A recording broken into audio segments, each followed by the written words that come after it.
What's poppin', homies? It's your favorite homegirl gossip girl, and we are going to talk about the mystery of three Kansas City Chief fans that were found in their friend's backyard, dead. Okay?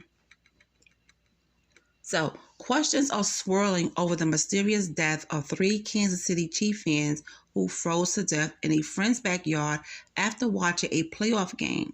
David Harrington, Ricky Johnson, and Clayton McGinney visited an unnamed friend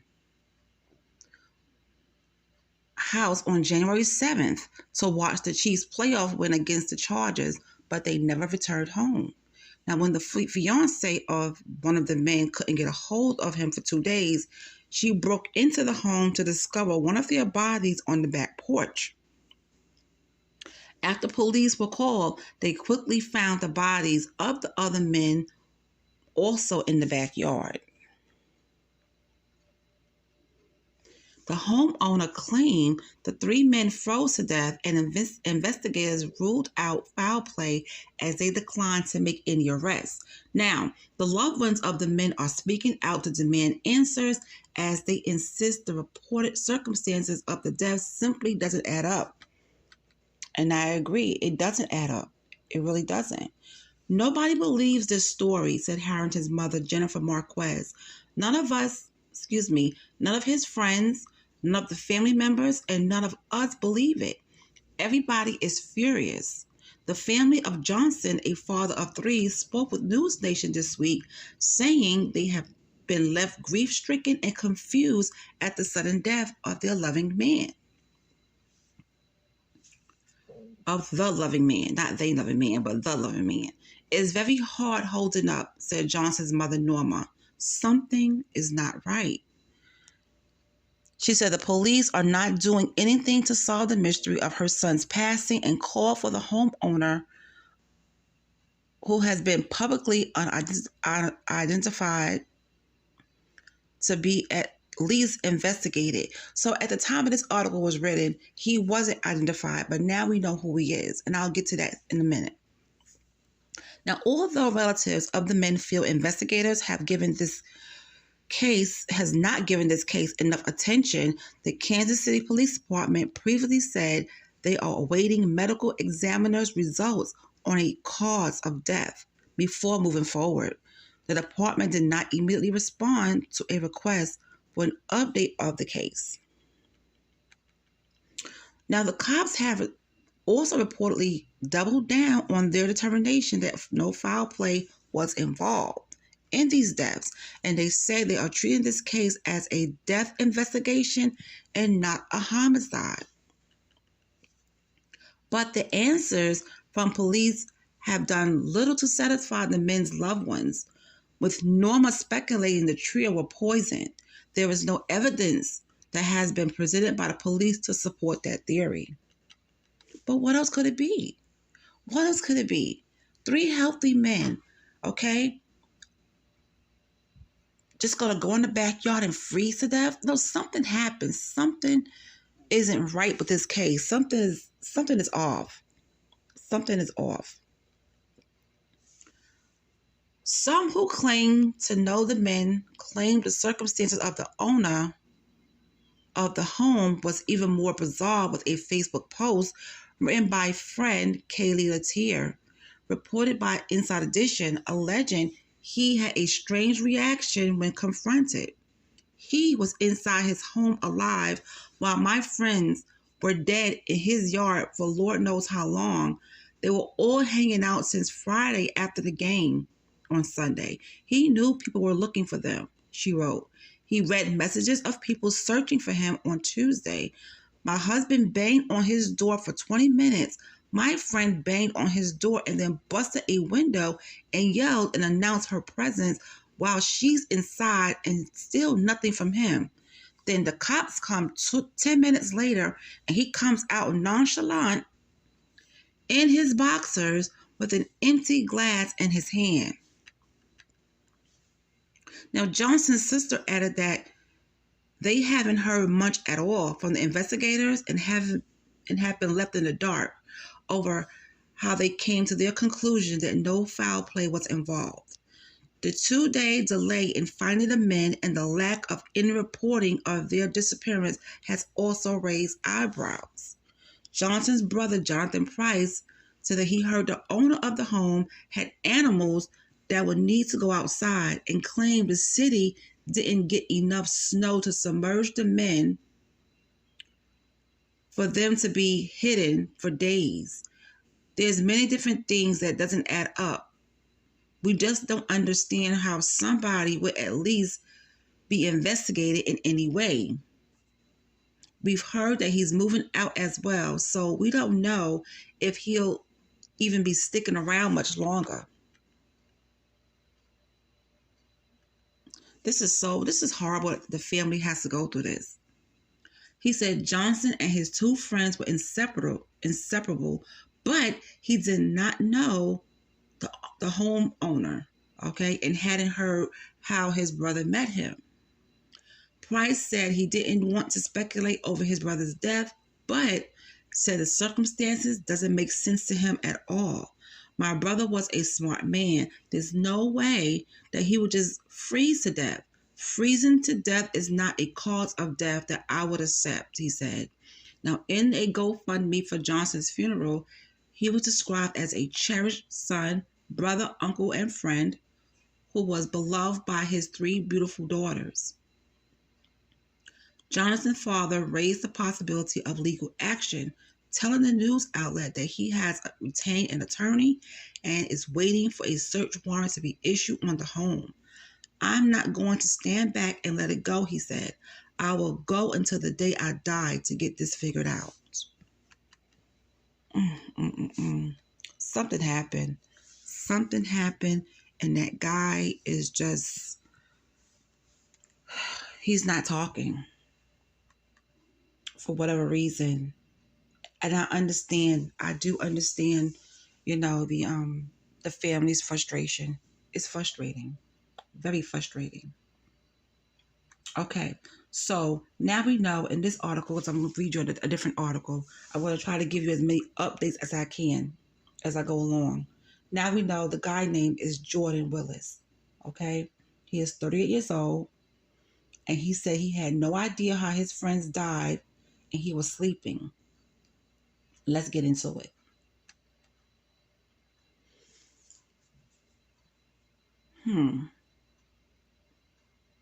Jordan Willis, 38, is an HIV researcher and protein scientist who lives and works in the home on Northwest 83rd Terrace in Kansas City, Missouri. On January 9th, the bodies of his 3 friends, David Harrington, Ricky Johnson, and Clayton McGinney, were found in his backyard. They have been there since January 7th. For 2 days, they've been in that backyard, frozen to death. And that was the house where the 3 men visited Willis to watch the Chiefs play the Los Angeles Chargers. Okay?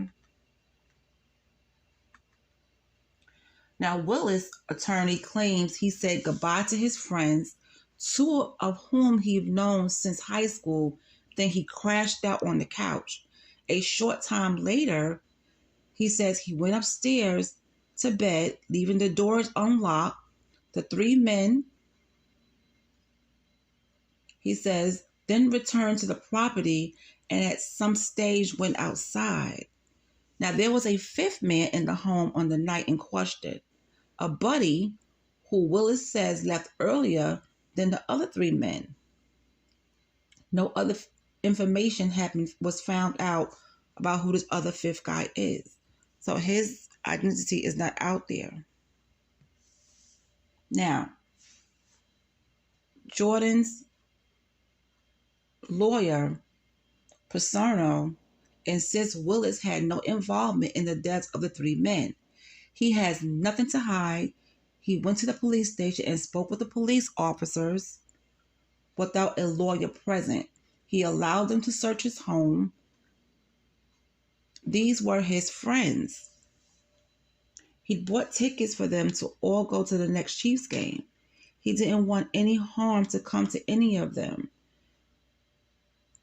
There was no ill will, his attorney John Paserno told the news outlet.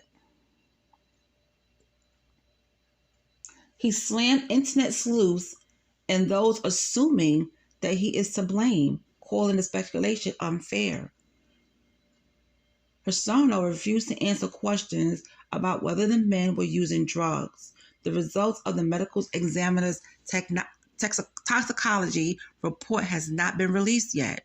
Now, Willis insists he spent the next 2 days in his home. I got a little tongue-tied on that toxicology. Woo. But anyway, let's continue.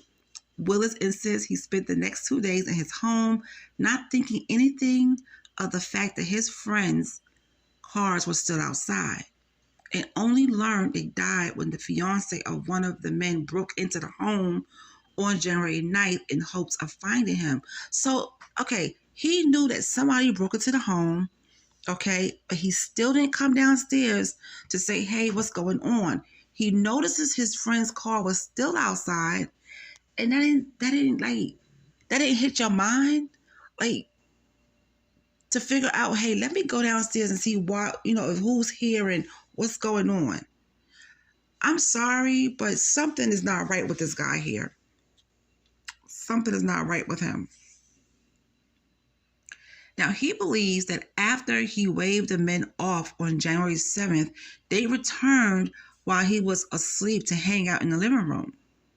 Maybe they didn't want to go to the bar or hang out somewhere else, his attorney told the news outlet, as the family of the 3 victims demanded answers. He worked from home and his 2 dogs were at his father's house, so the dogs didn't require walking. For 2 days, the families of the victims say they bombarded Willis with phone calls and Facebook messages asking, where were their loved ones at, but no response. When the fiance broke in on January 9th, she found the first body. She called the police. Officers arrived to find Willis in his underwear with an empty glass of wine in his hand, according to the victim's family. The other bodies were in the backyard, frozen. The death remains a mystery. Police said there was no foul play and Willis has not been charged or arrested. The medical examiner has yet to reveal how the men died or what kind of condition their bodies were in. Willis, through an attorney, has denied any wrongdoing.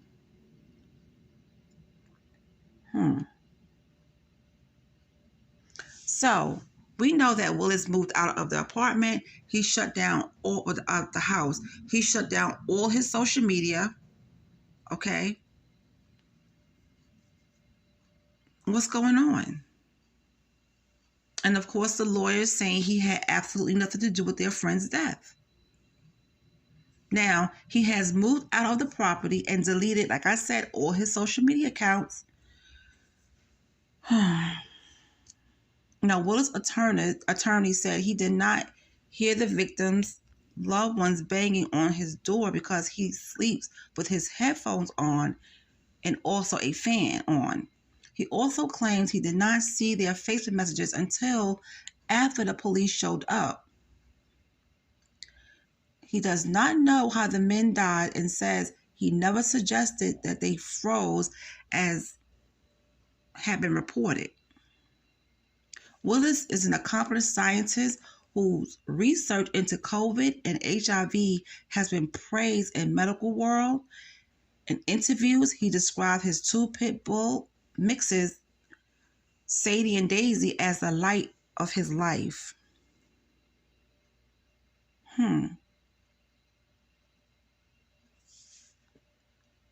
This is so weird. This is really weird. Oh my goodness. I just feel so bad for the families, man. How is it? There are 5 of them because the 5th guy did speak. There are 5 of them, right? 3 are found in the backyard dead. Willis is upstairs and the 5th guy left. So he's telling a different story. His lawyer is telling a whole different story than Willis' lawyer. Something is going on here. Okay, so I'm going to stop right here because there are other updates. I'm going to gather some more information and I will be back later. But you guys let me know in the comment section, what do you think about all of this? And how do you feel about it? Do you think they were poisoned? And do you think that Jordan knows exactly what happened? I think he knows what happened and he's not saying it. I think so. All right, you guys. I'll talk to you later.